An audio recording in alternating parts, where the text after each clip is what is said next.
very happy to welcome Crystal and Christina here. We, as you all know, have been benefited very much from, here in the Florida Keys, from the work that the Tourism Development Council has done over the years, the decades really, in helping make sure that money that people bring into the Keys is used wisely and gets paid back in investments to us. And this building that we're standing in right now is a real testament to that. So I, for one, cannot wait to hear what they have to say about it, and I'll let you guys introduce yourselves and let us know what we need to know about you, and go from there. Thank you. Thank you. All right.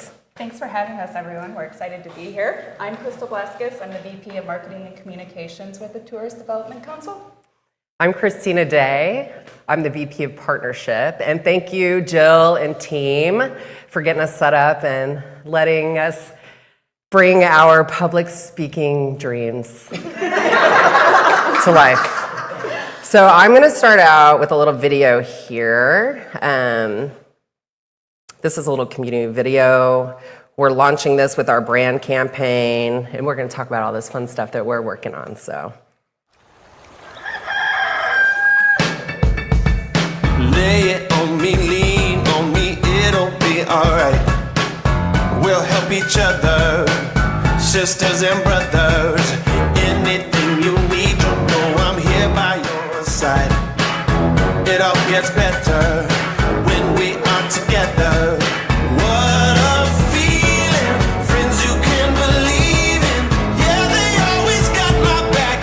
You can put a price on that. This is living, loving every minute, smiling when they see my face. Oh, these are the best days.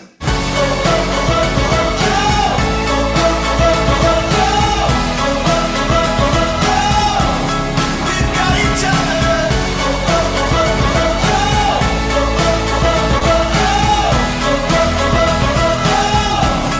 We've got each other. Me and my friends. It's feeling right. We're loving life when we're together. Me and my friends. Yeah. We feel high with lust for life when we're together.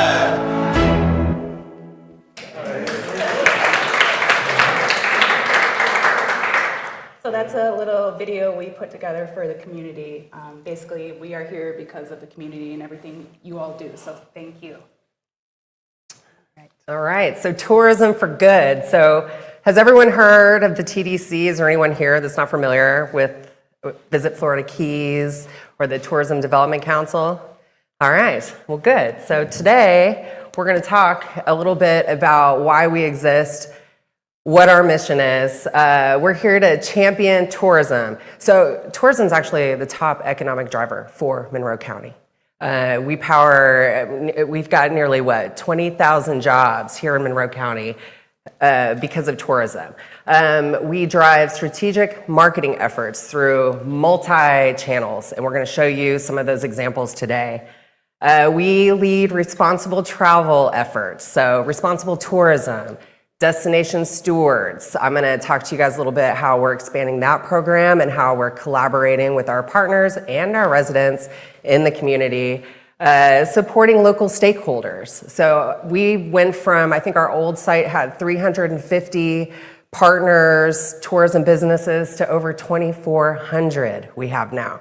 These are hotels, restaurants, attractions, and of course our conservation partners like reefs. So we make sure everybody's represented.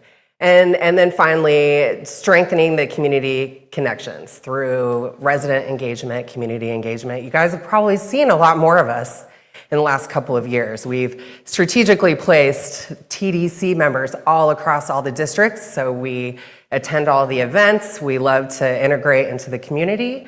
So we'll talk a little bit about that. Yes. And so we don't do any of this alone. We have, oh, sorry, you've got the clicker. We're both controlling, apparently. We've got a team of, I think we're at 32 now with our staff, and then we have this wonderful board led by our fearless leader, the TDC President CEO, Kara Franker. And she recently spoke at Destinations Florida, and her charge is, trust is the new reach. So it's about integrating destination stewardship in everything we do in the community, with our partners. Everyone here benefits from that, as well as visitors. So we're going to show you guys some cool stuff that we've been cooking up. Speaking of our TDC board, we also have advisory committees. We have 8 different committees. 5 of those are for each district. Then we have our cultural umbrella, our dive and ecotourism, which Jill chairs, as well as our fishing. So each of these committees are responsible for helping us determine where we spend our advertising money, who gets funded for what events and what capital projects. And then in Jill's case, for dive and ecotourism, they decide what sales and trade shows we're going to that might involve the dive community. One more moment here. Once the committee decides on what they want to present to the board, that goes in front of the TDC. After the TDC takes those considerations and approvals, it then goes to the BOCC for final approval. And these are all folks that live here and work here and own businesses in the community. So all of the DACs across the districts, you're going to see restaurants, hotels, attractions, even folks at large. We've got some realtors and coastal cleaners. There's a few of them. And then, of course, the other umbrellas are, specific culture, dive and ecotourism, fishing, folks that have a passion for that. Volunteers. So this is not a paid job. Everybody's doing this work for free, helping us promote this destination. All right, and this is something we're really proud of. We recently earned the DMAP with distinction. What is a DMAP? Well, this is the Destination Marketing Accreditation Program. And so what they do, this is an independent global initiative from Destinations International. So this is really the gold standard in professional excellence with destination marketing organizations. And only a dozen of these destinations have actually won this award with distinction. So this means that we're top of the cream of the crop with, ethical governance, as well as community destination stewardship. So Carrie here, who's joining us, actually led this initiative. I think it took a good year, and there's over 95 standards. So Carrie was very busy sort of herding all the cats of our staff to get information to plug all of this in, and it takes quite a long time to review and, through several different layers of folks. So this is really cool for the TDC and, for Monroe County. So. Carrie, is there anything we missed or want to add to that? We got it. Okay. Thank you. Well, we didn't just do it because you're here, but we're very proud of that. So. All right, this is a big one. So important note here, residents do not pay the tourism taxes. Visitors pay, they generate direct and indirect jobs, and they fuel our economy. Last year, we put out a value of tourism, and this slide here is updating those numbers. So even over a year, we've seen these numbers increase. 180 million in local taxes paid by visitors, 11,900 in approximate tax savings per household, and then 19,700 jobs are directly supported by visitor spending. Again, a reminder, this is tax dollars. This isn't our visitors' tax dollars. Speaking of the value of tourism, some of the things we wanted to highlight here. 5.2 million in coral restoration, 7.6 million in local cultural and arts, and 11.3 in community events. So this is where all of our visitor tax money is going to, that our boards vote on what gets funded, what projects are happening, including those coral restorations. Got some strategic marketing. So recently, we are in the process of launching our new campaign, which is Play in Your Own Key. We got together with a handful of community members up and down the Keys, created a brand task force, met with them in the past year, I'd say about 4 or 5 different times, had conversations and discussions about what it is to be in the Keys, why are we so unique, and we came up with Play in Your Own Key.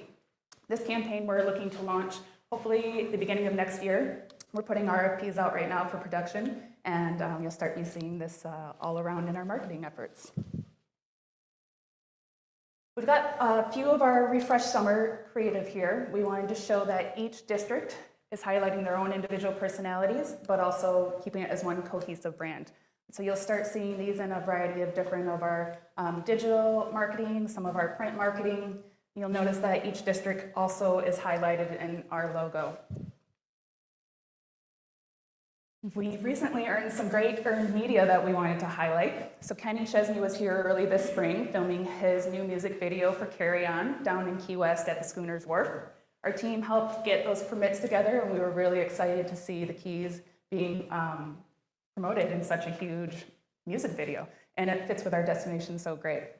Another thing that happened is Pines and Palms in Isle Morada was just recently featured on HGTV for the Renovation Island. And then a big one here is 4 of our reefs were just voted as the top 20 snorkeling destinations in the world. A few things that we wanted to make sure everybody knew about. So 20% of the coral reefs in the world, you got to come here for the best of the best.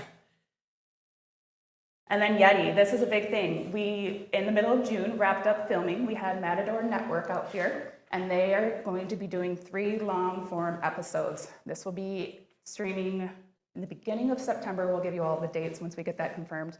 But basically, they're going to be highlighting from Key Largo to Key West all of our water activities, our culture, all the people that make these islands unique. And so any content that we're going to get from them we'll have in perpetuity, and we'll be able to share with the community and highlight what this destination is so special. We work with OMG, and then we have an in-house content manager, Jules, who lead our creative for our social media. And we just wanted to highlight some of our high performance for Key Largo here, showing that our strategy is working, data is continuing to come in, and we are happy to showcase that Key Largo is getting such great impressions and hits with all of this. All right, so Keys season campaign. So this is exciting. This is something new that we did this year. We launched this first week of May. So Keys season is a way for us to influence more visitors to come down during the slower, breezy season, you know, the local season where we are now. So what we've done is we're putting about $500,000 of paid media behind this, and we've invited all of our partners to submit offers. So in every category, we've got, you know, restaurants, hotels, attractions, even the Turtle Hospital, you can get a water bottle when you go on a tour. But the whole point of this is booking with confidence. You know, when you go on Book Direct or something like that and see the free cancellation, you know, full refund type of deal, that's helping people commit a little bit sooner so that we can get heads and beds in these rooms and come and visit. So with Key season, with all of these offers, with the paid media behind it, those with the flexibility policy are getting sorted to the top and they're getting priority. So if any hotel or fishing trip or something like that, if a visitor books and the weather happens, they can be guaranteed to get a refund. So this is pretty exciting. We've got 127 offers across all the categories, and more are coming in. I manage it every day. So if any of you guys want to submit an offer, if you own a business here, you can find this on our homepage too at visitfloridakeys.com. But we launched this the beginning of May, and a lot of the hotels that signed up for this are already seeing an increase in their lodging. So just a huge perk to take advantage of, especially given that we're putting almost $500,000 in paid media behind this. yeah, they're spreading this across a 6-month time period. So that ends end of October. And yeah, we've heard some really good anecdotal bookings down in Key West, especially for September. So they're excited. They're ramping that up a little bit. The Florida Keys fishing shows. So this was a fun project for me. 10 fishing shows. Each of these shows filmed 1 episode in each district, basically, and then they featured 3 to 5, 3 to 8 partners. So what I did was I engaged with all of these guys, the producers, the hosts, and connected them with different businesses. So they were, you know, taking B-roll of the hotel, and they're at the spa, or they're at the state park, or they're at the Dolphin Research Center, you know, really really having a good time, supporting all of our local stakeholders, as well as having some fun fishing time. So I've grabbed the popcorn and watched quite a few of these. Some of these guys have been doing it for years. I'm sure you've heard of the Sea Hunter. George Poveroma, I think, is in his 11th season. And then we've got, Kaylee, who's the daughter of the Sea Hunter, doing Wild at Heart, and I think it's her first or second season, as well as Spanish Fly. We got a reboot from Chrissy Wahebe down in the lower keys. So very exciting. We've got a whole roll-up on the website about this, and it shows all the partners that were featured. Most of these you can find on YouTube for free. But they're really streaming across all the networks. So this will be exciting. This will be coming up in our fishing advisory committee next month, so we can celebrate how well all these shows did with looking at their impressions and figuring out who we're going to work with next year. So. Key Lime Academy. So this one's for the sales team, right? So we have this entire platform that houses all the content for where travel agents and travel operators can pull and pitch to their groups and different things like that. So this is homegrown from all of our content from our partners and things like that. But we really launched this to help travel trade sell us, because no one really knows the Keys until you come down here, right? Yeah, there's one road all the way down, but every key has a different vibe.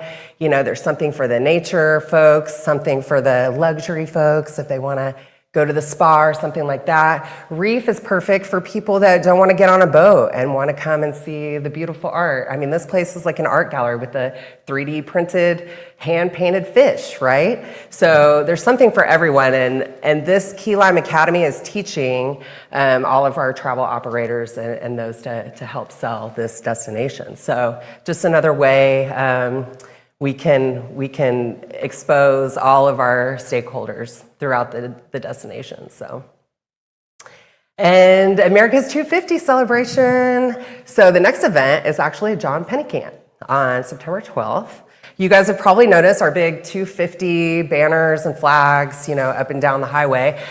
So on September 12th, we're doing a red, white, and blue paddle parade, and we're actually buying out the entire park. So there's no fees. When you enter, there's going to be free lunch for everyone, free kayaks and paddle boards, and there's a nice little route. We're doing it from like 11 to 4, and I think we're actually renting the glass bottom boats too. So if you guys don't want to get out on the paddle board or get wet, you can get on the glass bottom boat and see the coral out there. So that's really exciting. And then there's several others that we're planning. We've got the Old 7 Mile Bridge Sunset Celebration, October 10th.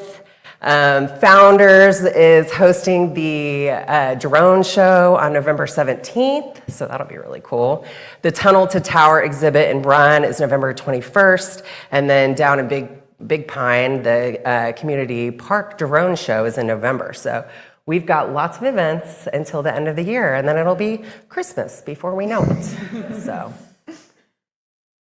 And then this is really exciting. So we work with an AI company called Intentful, and we're testing these generative AI ads. So, when you see different display ads and things come up when you guys are cruising the internet, these will pop up, and you can actually chat within there, ask questions, get answers, get inspiration, things like that. So these are working pretty well, and we're getting a lot of data and intel on the questions coming in, which informs our content on the site as well. So we're not only optimizing the website's content, but we're also able to grab some folks and then retarget them later. I mean, you buy the pair of shoes and the shoes follow you around for a few months.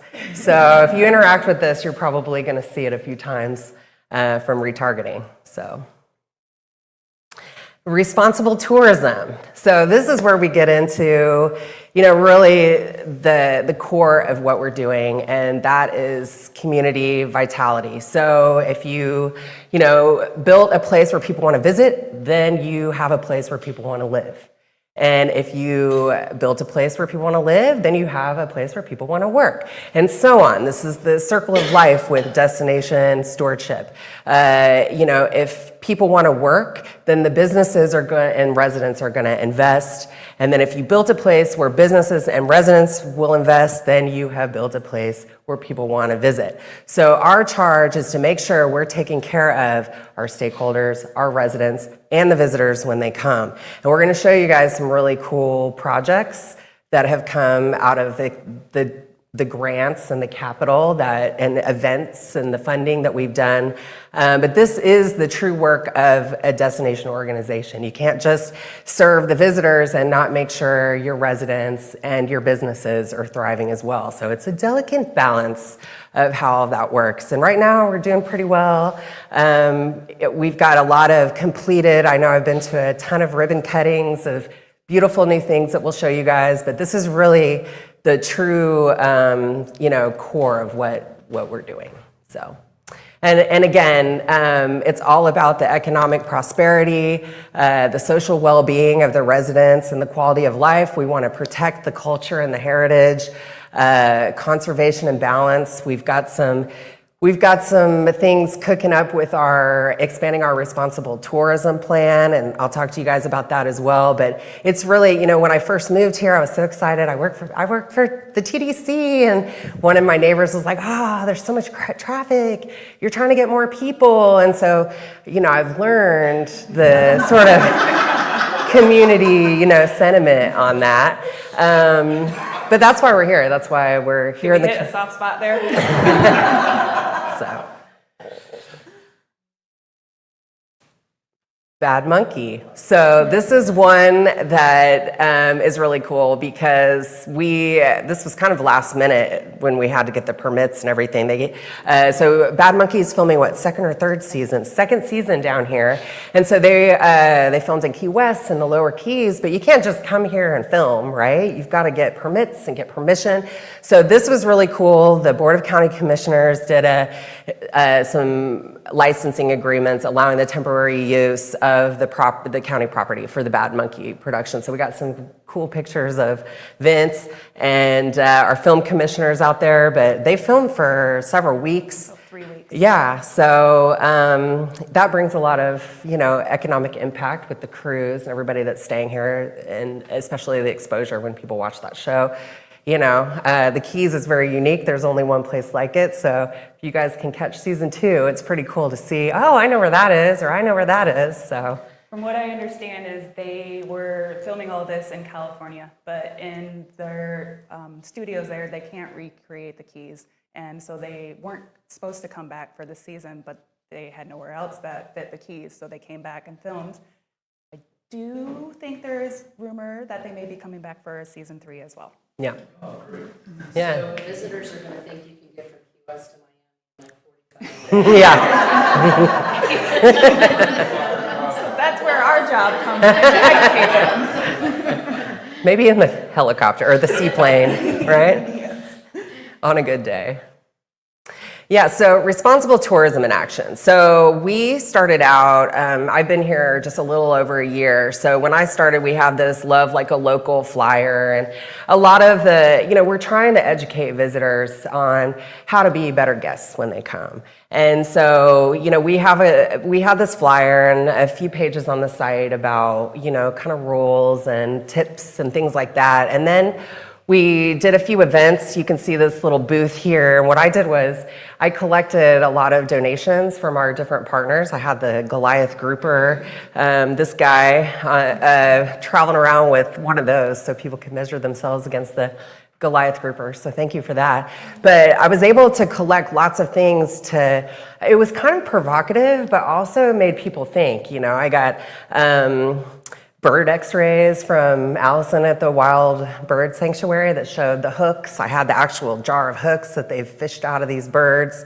The Turtle Hospital gave me some images of turtles struck by a boat, so it was kind of like a little jarring, but people came up and they're like, what's that? And what's this about? And then I was able to point them to our partners. So, I let the experts, kind of market themselves. So we had brochures and bracelets and different things, so they could go to their sites and different things like that. So now we really want to expand this into like a visitor behavioral campaign. So what I'm hoping to do, we're going to kick this off with a boater safety type of campaign. We're on the heels of mini season right now, and then regular lobster season's August. Right, I'm trying to memorize all these dates.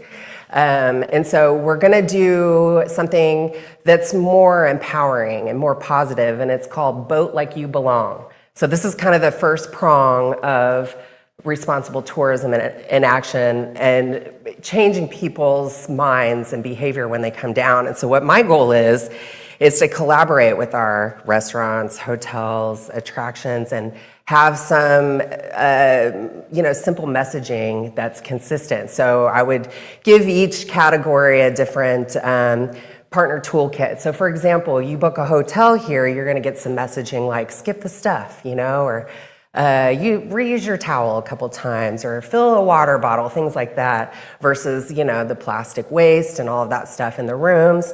For restaurants, I envisioned, the takeaway stuff. Like let's have more sustainable, takeout materials and things like that, and then so on. So if, especially with boater safety, if someone's renting a jet ski or, renting a boat. I rented a boat with my husband, and we've never captained a boat. So we just got this hurricane boat with a little video, and the thing was, I was thinking, wow, anybody they're just giving us this boat for the day.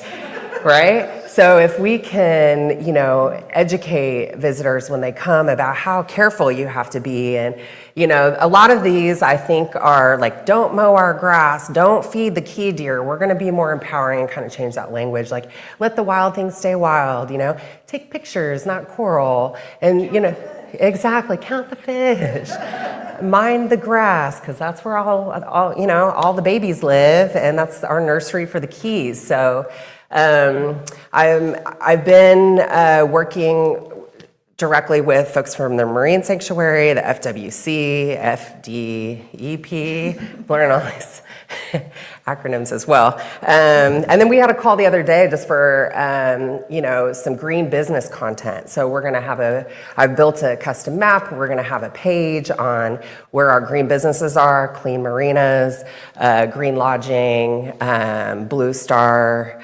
operators, all of that good stuff. So we're going to have a lot more content on that to point people to, so they can make good choices and feel good about coming down here and being a really good guest. And if any of you have any messages that you want us to help get out, please let us know. We are learning from the community. We want to take the community's experience and make sure we're educating our visitors when they come down. So we're open to everybody's ideas.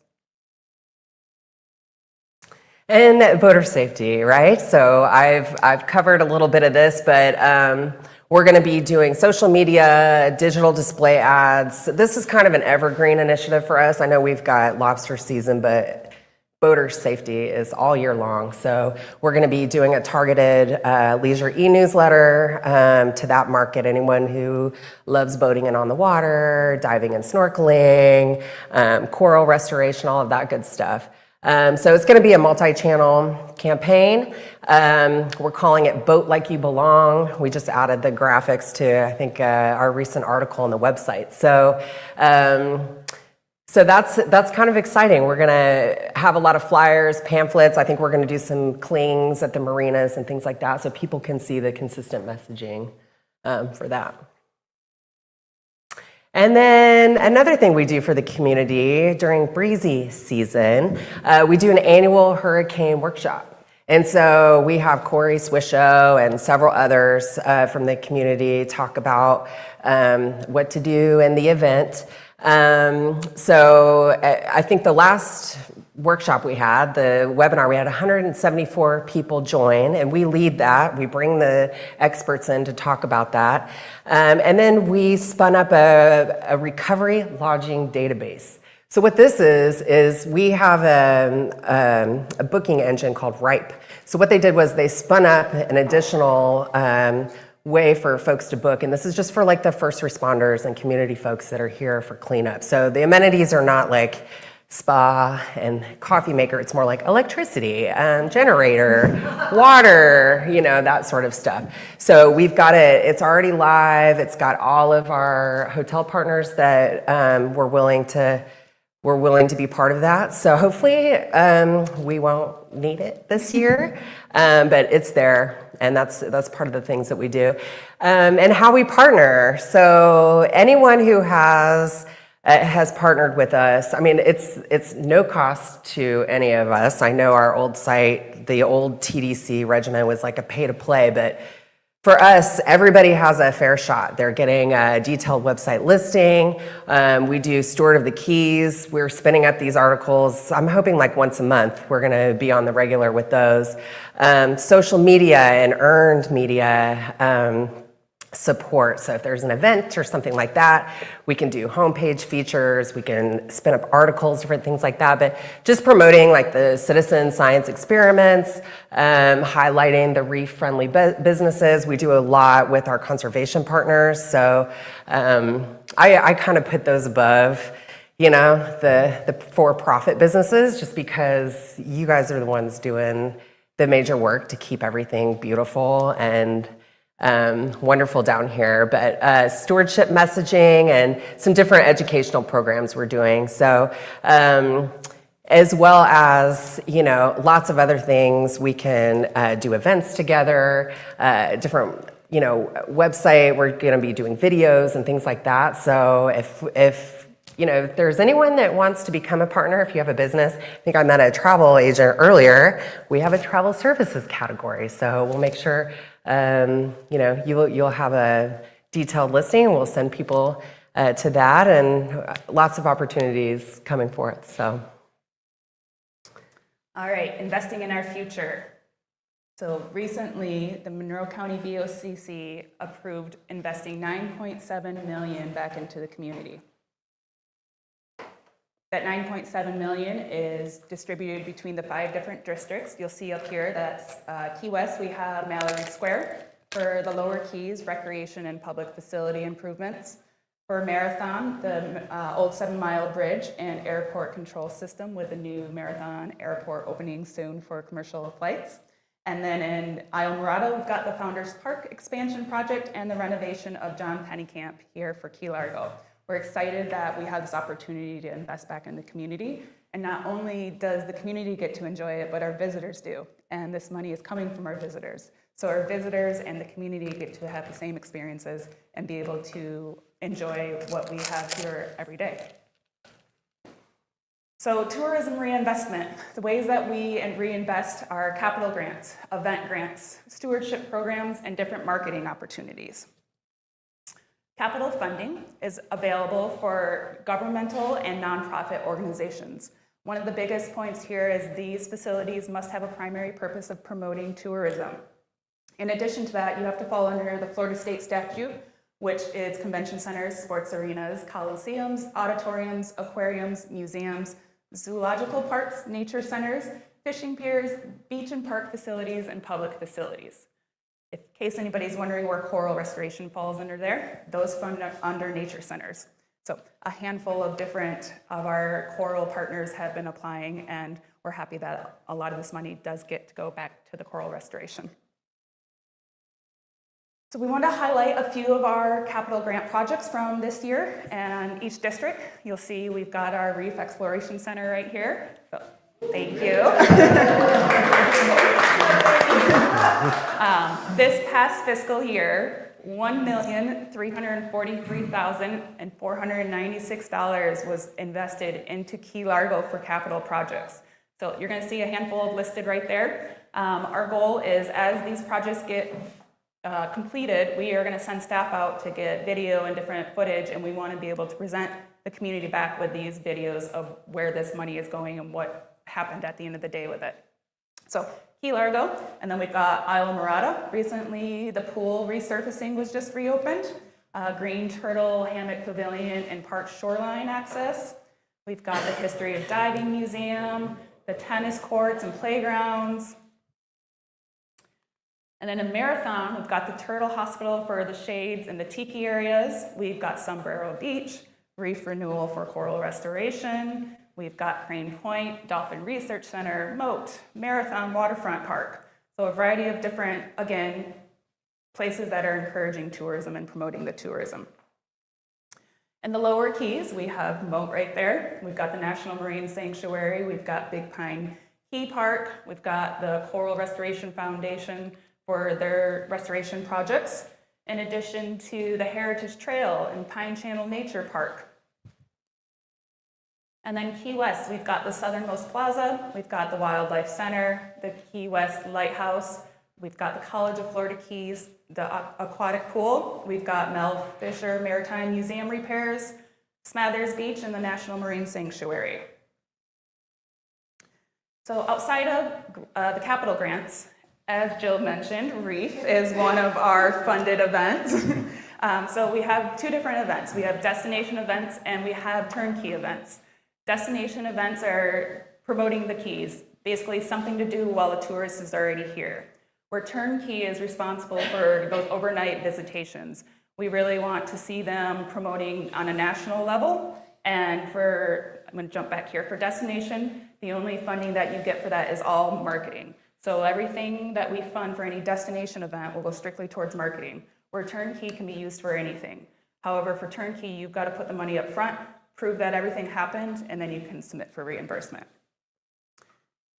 Any questions on any of our grants? All right. We've got one more video.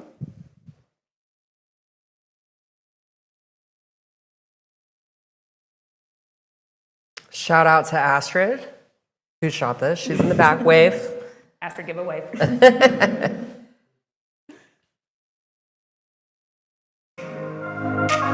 This is a work in progress. I think you've filmed 2 decks so far. She's 2. So this is a sneak peek of what we're building.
So that was a short overview of who we are and what we do, but we would love to answer any questions or get any feedback from y'all. Thank you. I would just make sure that, sorry, forgot it's recording.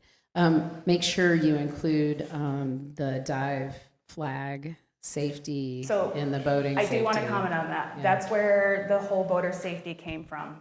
With some of the most recent tragic accidents that have happened, the commissioners and the mayor reached out. We actually had one of the community residents who asked, they saw our social media and what we've been doing and asked if we could help get the word out. So as Christina mentioned, this is the very beginning. The dive flag is the first point for me that I want to get across, but we're open to any more input. On our website, we have a whole list of, the boater safety, watching the shallow waters, all that stuff. But the dive flag is, I think, the biggest one we want to make sure we're getting out, especially with lobster season kicking off. Other questions, Any comments? Yeah. comments, Shelley? Do you work at all with the National Marine Sanctuary as far as also, again, with the boater safety and water use safety, as far as the spa area and the rules? Yeah, so Letting we- the visitors understand. I mean, we've had some unfortunate experiences with people who said, oh, I didn't know that. And that's what we're noticing too, is a lot of people are the I don't knows.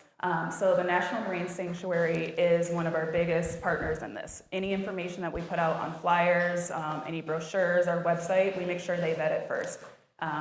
They just put out their new ones with the different areas that are off limits, and that is currently in print and bilingual, so we'll have a Spanish and English version. That's something we heard back from the community last year is, can we get a Spanish version? A lot of our guests that come down here may not know English, so we want to make sure we're putting out there for them to understand the laws and the rules here. And once we get all this set, we're going to be doing a leisure e-newsletter that's targeted. This boat like you belong, so we use the dive flag since that's kind of where it came from. But this page here on the site is, it's all the expert content and data. So we're still building that out. But again, this is evergreen, so you're going to see a little bit more of this. We're hoping to do some paid media, maybe grab a billboard on the way down Highway 1, maybe from Homestead or one of those spots. So just general awareness. And then we're going to be collaborating with all the marinas and state, county-owned, state-owned marinas as well to get some messaging there and help educate visitors that come down. So.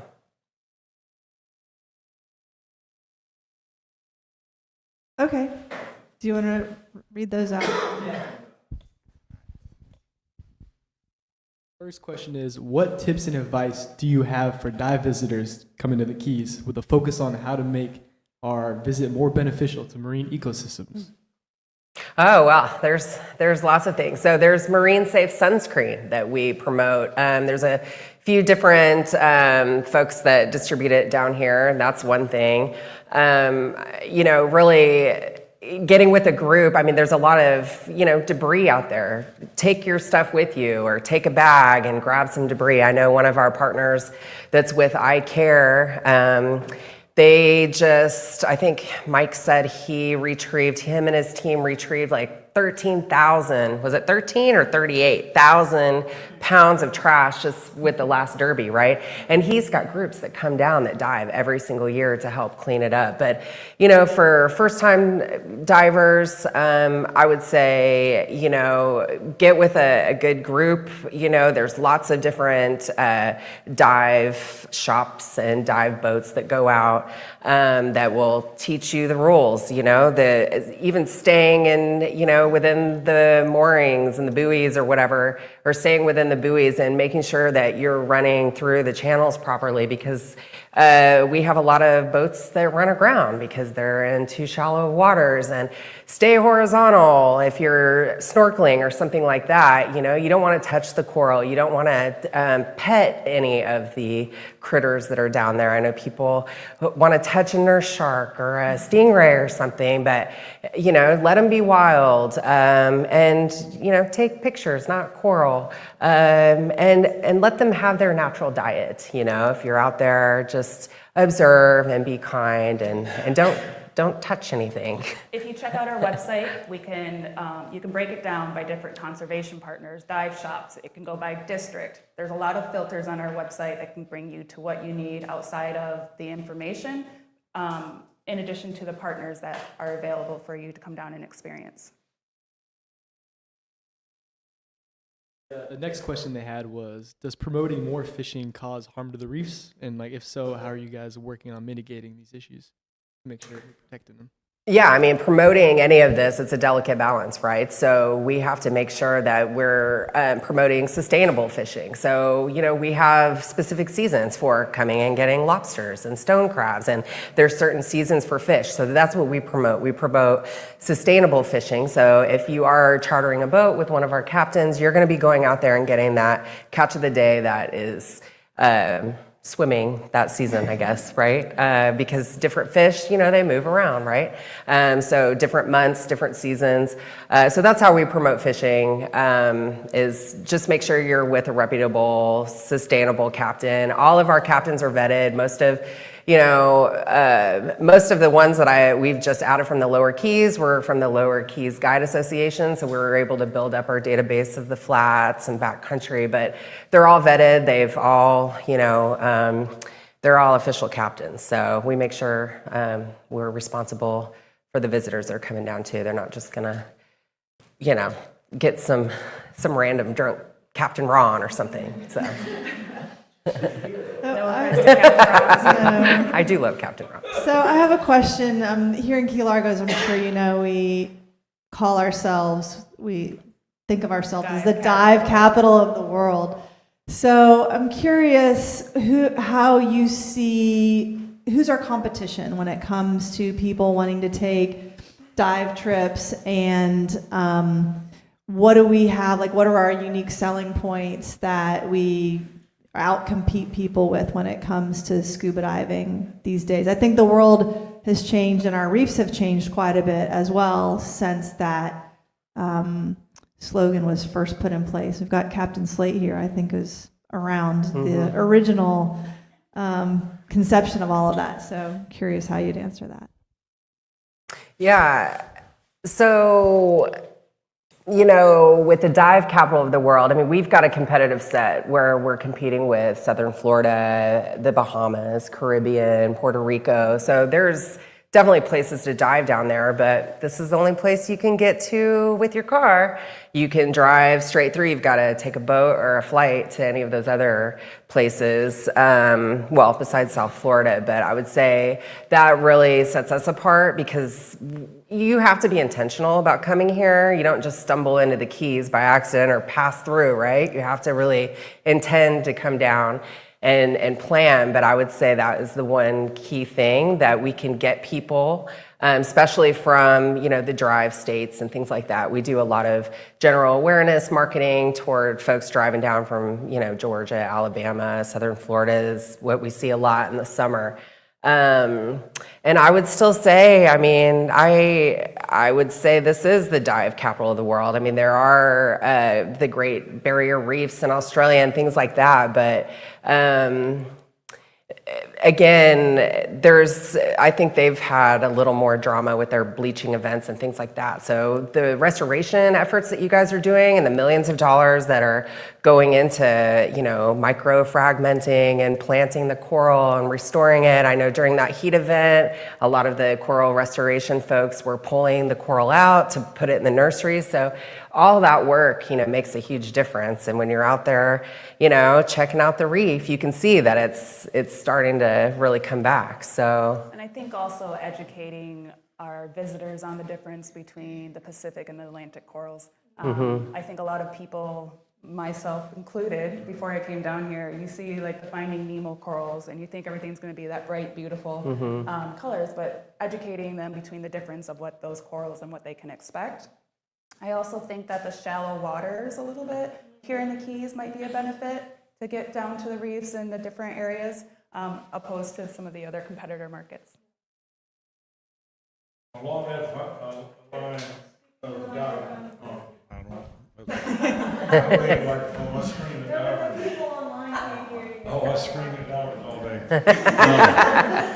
Along the line, I noticed the Key Largo tag up there, and in the past, and I've been here 48 years in the dive business, we advertise not only the islands you can drive to and the shallowness of a barrier reef, which is the only barrier reef in the United States. Of course, there's Australia and Belize are the only 3 in the world.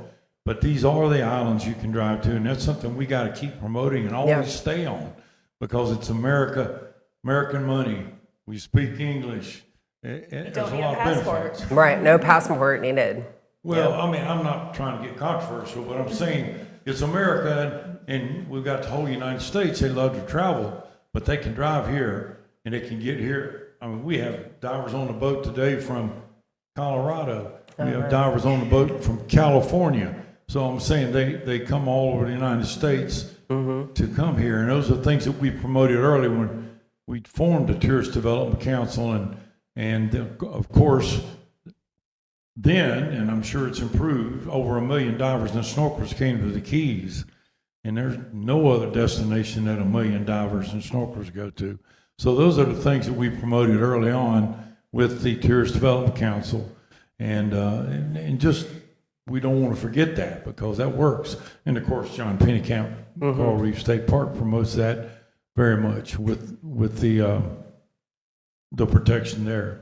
Yeah, absolutely. I think people get such a sense of place when they come too. And if they do join a group and they go diving or snorkeling, or they even learn about the coral restoration efforts, I know there are groups that come back, we call them our loyalists, year after year to check on their little coral they planted. I know a gal I talked to a couple weeks ago that planted sponges, and now she comes back every year to check on her little teenagers, you know, growing up. She told me exactly where to go find them. So I think, you know, people, once they get a sense of how special it is, you know, when I first came down, I heard a lot of, you know, where's the beach? And it's like, well, we're on tiny islands, so there's not a lot of room for the beaches, and it's a coral reef. So we've got to put that in their mind, that this is a really special, fragile ecosystem, and it's a delicate balance. So, yeah, top of mind, absolutely, with the, you know, being able to drive and hit every key. What are there, 42 bridges, 120 miles? So it's pretty special. And we have Christ of the Deep here. I live up here in Key Largo, so I was on a trip with the sundiver snorkelers or whatever, and they do a daily trip if it's nice and calm at 9 a.m. and take those folks out to see that. And that's a huge thing that people come for as well. It's very moving, so some really special stuff. I mean, when you compare the Keys to the rest of the diving world, it's very economical. Yeah. If you think hotel rooms are high here, go to Cayman Islands. Yeah, exactly. And I love the Cayman Islands, Yeah. but I don't complain when I come back. One more question online, and then we're really out of time. So This is coming from Susie. She was asking, she said the USCG, I'm assuming Coast Guard, Auxiliary would love to collaborate with the TDC on boating safety outreach. Okay, Yes, perfect. Yes. Who would be the best one to reach out to for that? They can reach out to me. Christina at fla-keys.com. Yeah. Okay, Christina, FIO. We'll send it later. Okay, that's perfect. thanks, Susie, for that. I know they just. Thank you, guys. Okay, thank you. Wait. I don't know if you know about this, but this is a very coveted presentation to make to you. The Fish and Friends official certificate of appreciation. Some people have whole careers here in the Florida Keys and never get one of these. I'm going to go ahead and frame it. Thank you. Oh, thanks, everybody. Thanks for being here in person, online. We really appreciate it. And that's a wrap for Thank you July very Fish and much, Friends. everyone. Thanks.